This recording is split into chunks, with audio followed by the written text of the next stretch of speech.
I'm going to start recording the session again. So the lab is called Configure Secure Administrative Access.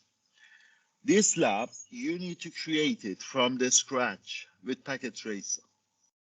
So unlike the previous lab that Cisco already gave you the simulation file and you just needed to change some settings, here you're creating everything from the scratch. Pretty much similar to what you're going to get in exam, because I'm going to ask you to build everything from the scratch yourself. You have 3 routers, and can someone tell me what is the difference between this icon and this icon? What makes R1 different from R2? Does it have firewalls? Firewall, yeah. Good, good. So R1 is a firewall and a router. R2 is just a router. And then you've got 2 switches. You've got one server here, which is named PCA. You have another server there, which is called PCC. Just by looking at it, can someone tell me how many IP subnets do I have here? How many IP subnets do I have here?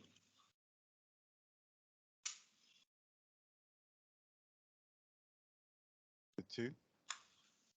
Raise your hand and then speak so that I know who is speaking. Michael, how many? The 2.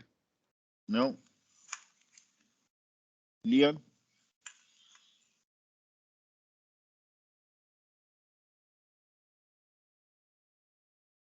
I have 4 IP subnets. I have one subnet here, which is 192.168.1.0/24. /24 tells me that I have 2 to the power of 8 minus 2 usable addresses to be used within this LAN, which means 254 PCs or laptops or servers like PCA can be added to this LAN. It's a /24.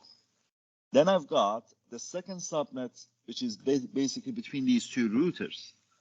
This one is a /30. How many usable addresses do I have with the /30?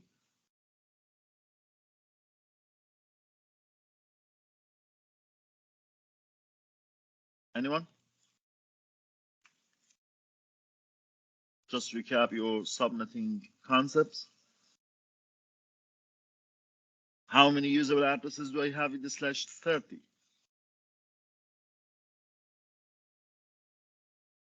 Four. Raise your hand.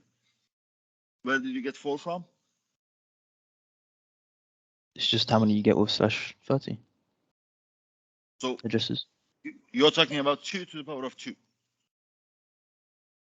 But don't forget to minus 2 from this. So subtract 2 from whatever you get. So just to recap, if I have a /30, then the calculation is this: 32 minus 30, which becomes 2, 2 to the power of 2 minus 2, which becomes 2 usable addresses. If I have a /24, 32 minus 24 gives me 8. 2 to the power of 8 gives me 256. Minus 2 gives me 254. Why do I subtract this from 2? Because within each subnet, the very, very first address and the very, very last address are unusable, meaning that they can't be assigned to n machines. Because the very, very first address within each subnet is the network ID or subnet ID itself, introducing the subnet itself. And the very, very last IP within each subnet is called broadcast address for that subnet. That's why they can't be used, these 2 addresses, to machines, to end network interface cards and machines network interface card or NIC cards. Yeah? I think you should also understand the concept for VLSM, variable length subnet mask. The designer has used a /30 for the length, which gives you only 2 usable IP addresses to be used with ends. Why? Why /30? Why not /29, 28, 24? Anyone?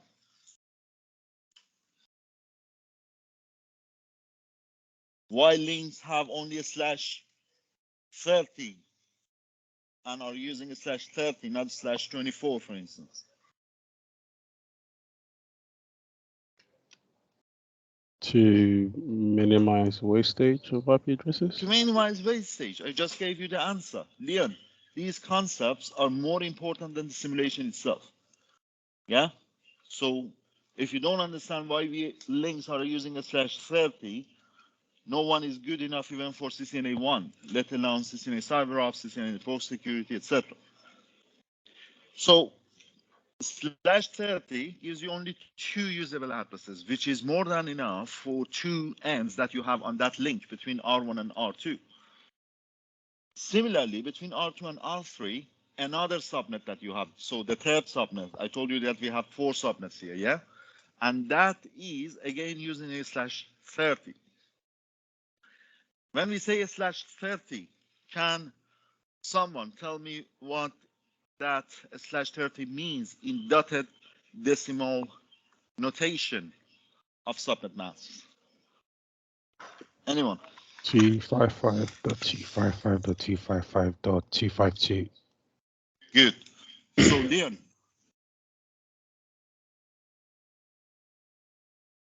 everyone look at the board.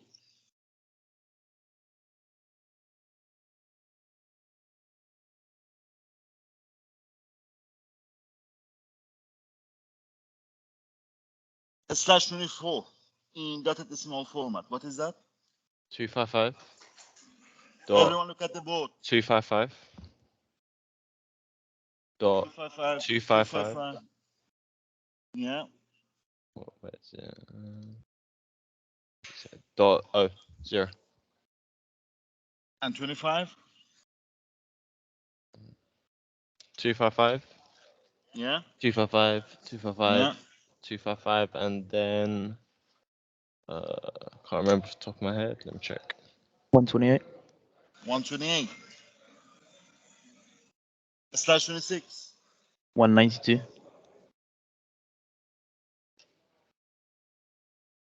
A slash 27. 224. 240. 248. And then 252.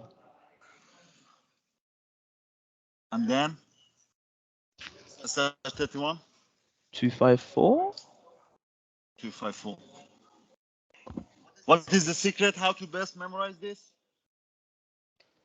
I think it was like each time you minus a certain number. What was it by So a slash 25 is telling me that the very last octet here, last octet means here, yeah? So the most right hand side octet has 8 bits.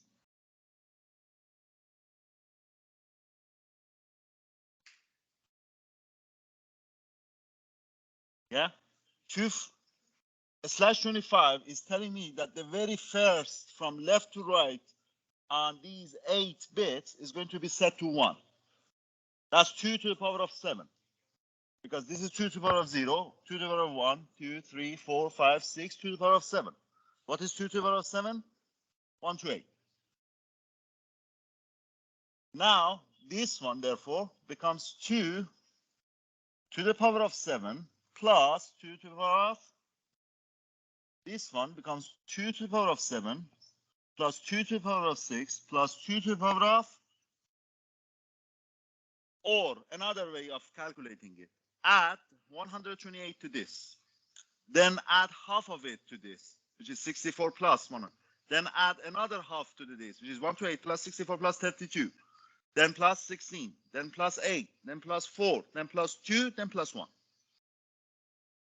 So now if I say subnet between R1 and R2 or R2 and R3 is, Winnie, don't do the lab, guys.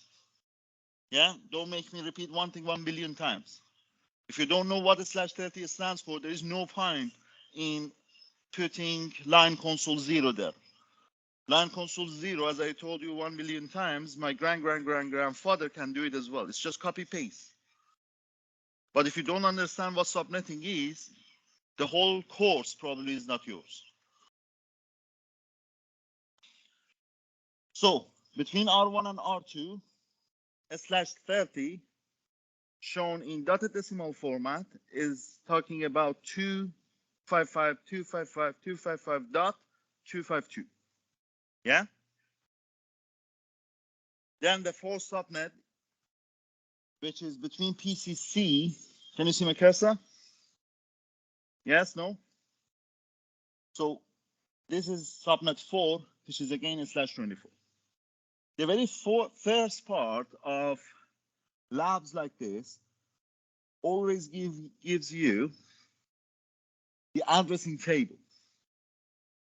This is usually the very first step that you're going to do. You go to each of these devices, R1, R2, R3, PCA, PCC, and then you go to a specific interface, and then you will start assigning IP address, assigning subnet mask, and sometimes assigning default gateway as well. For end machines, servers, PCs, we also need to specify the default gateway. You see again, configure basic device setting is always the first part of each lab.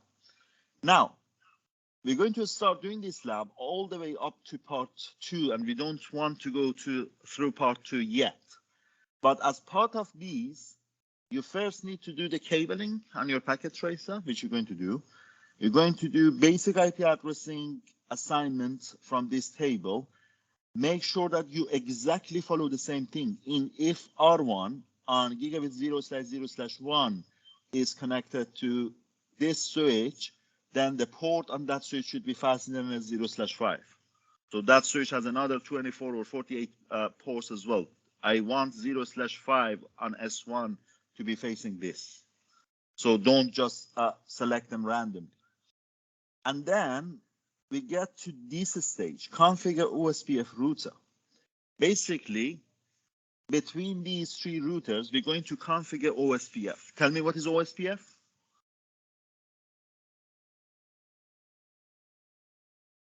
It's a dynamic routing protocol.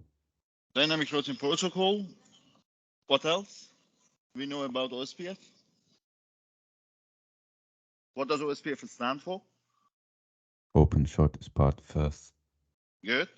And what is the idea of any routing protocol? What does a routing protocol do? What is the concept behind it? It shares routing table between the adjacent routers. Don't say it shares routing tables. It shares subnets between layer 3 router devices. What does that mean when we say it shares subnets? Without OSPF, without having OSPF in place, if I just go to each of these devices one by one, be it on real equipment or simulator, no difference, and I assign IP addresses to them and the default gateway on PCs as well, am I able to ping from PCA or PCB to their immediate router, i.e. to their default gateway? Is the ping successful or not? Let's say from PCA, if I ping the IP address for gigabit 0/0/1 on R1, does the ping come back successful or not? Raise your hand if you say yes, and keep it raised, physical hand. If from PCA, without any OSPF in place, if I ping the immediate router, the default gateway, does it come back successful or not?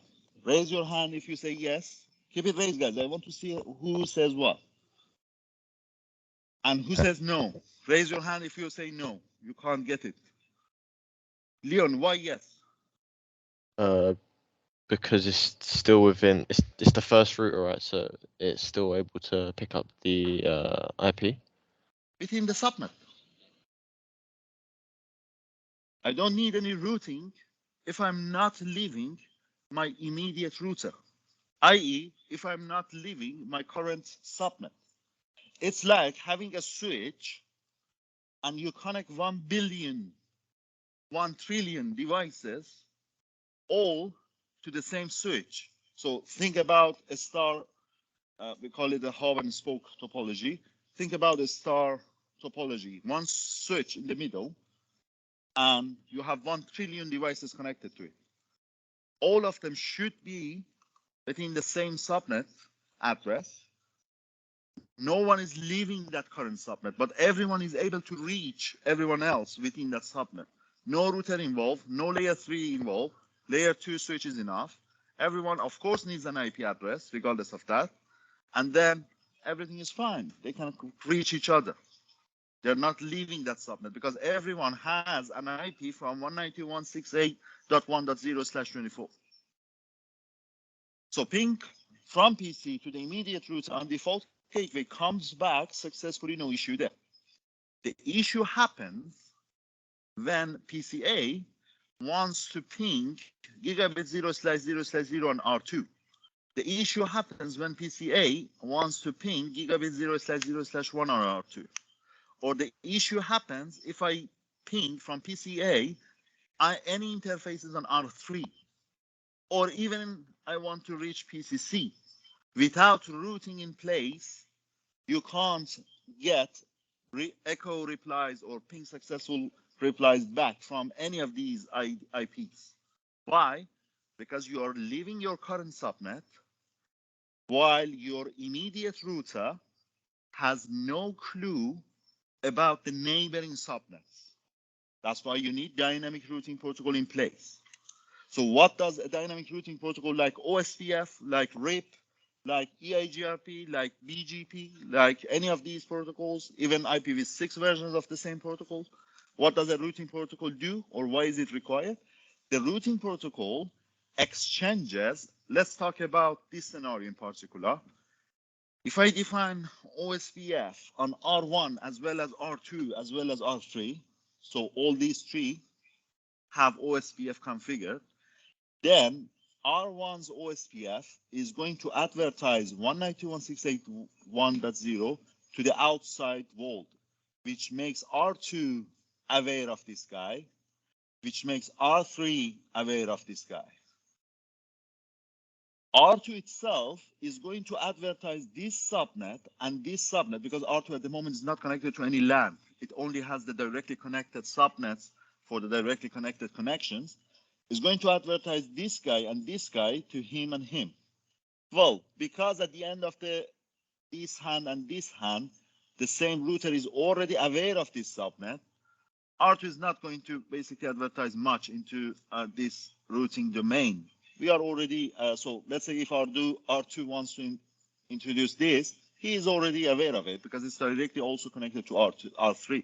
But if I have another router here, then advertising this guy to him makes sense because this guy, let's say R4 or R5 or R6 here, has no clue about this subnet, and then that makes sense.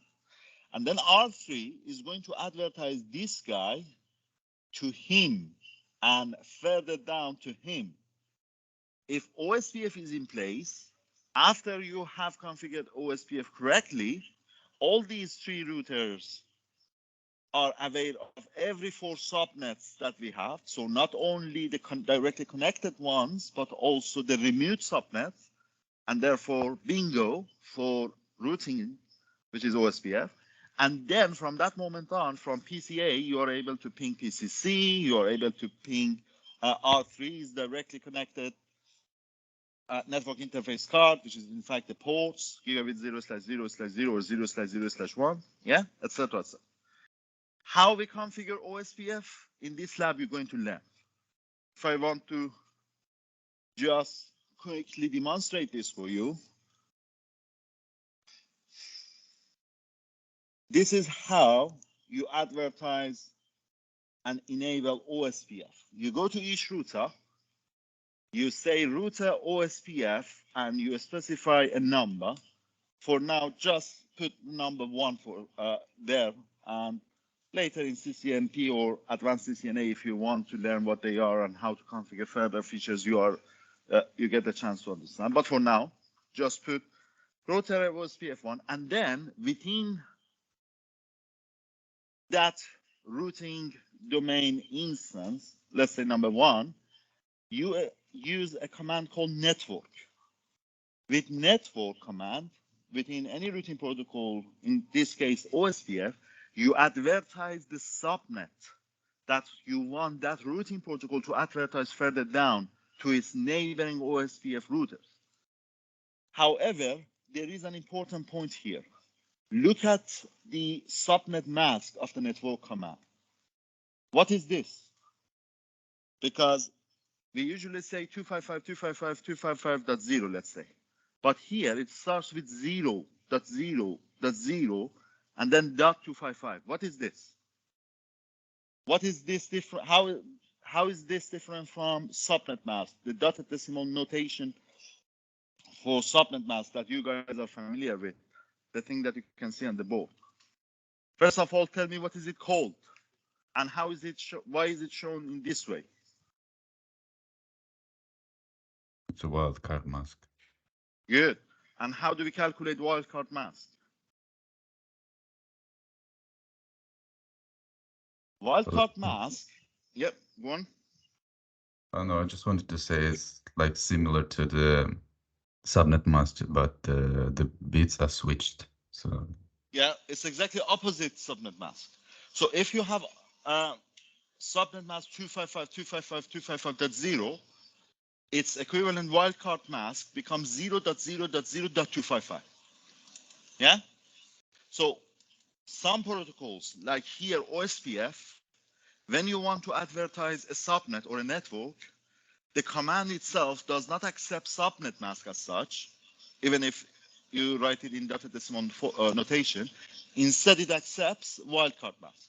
So don't get confused. They are the same thing, depending on which way you see them.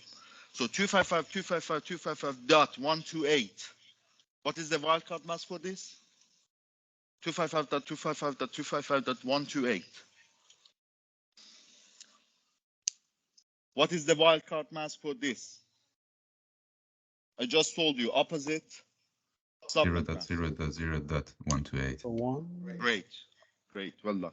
So just get 255 and subtract that from whatever they give you, and that becomes the wildcard. I think there was also a typo in one of these commands, but you're going to find it out yourself while you're doing the lab. And then I issue show IP route command here. Show IP route, after I have configured OSPF, tells me the routing table, shows me the routing table of that router. Without OSPF in place, I don't have this entry and I don't have this entry. Yeah? So once again, to remind you guys, when you come here for the assessment, I'm going to give you instruction. I'm going to do the lab. Do you think that I come and see the file that you are creating geniusly on packet tracer and mark you based on that? No. I don't care about that file. Well, you have to create it anyway. I start asking these questions. And if you understand the concept, then you get high mark. If you don't understand the concept, I don't care. I just shift delete your simulation file and you are failing. So please pay attention to the concepts. Yeah? So without OSPF being configured on R1 and R2 and R3, I'm not going to have all entries that you see in the routing table, the one that I have highlighted. Those two entries are missing. And that makes sense, because if you remember earlier, we said without OSPF, if you ping, you are only able to get successful ping results from directly connected devices, which are within the same subnet. However, after OSPF, if I do show IP route on R1, I am able to see 10.2.2.0/30, which if you think about it, is a remote subnet that was advertised to me through OSPF. Now that's why I can get successful ping results back, because my routing table is aware of the remote subnets, i.e. routing was done successfully. And then after this step, if you ping from PCA to PCC, you should be able to get successful ping results back. Now, I'm going to pause here for now. And then everyone, please start doing the lab up until part 2. And then once you are done, raise your raise your virtual hand. Once you get to end of part 1,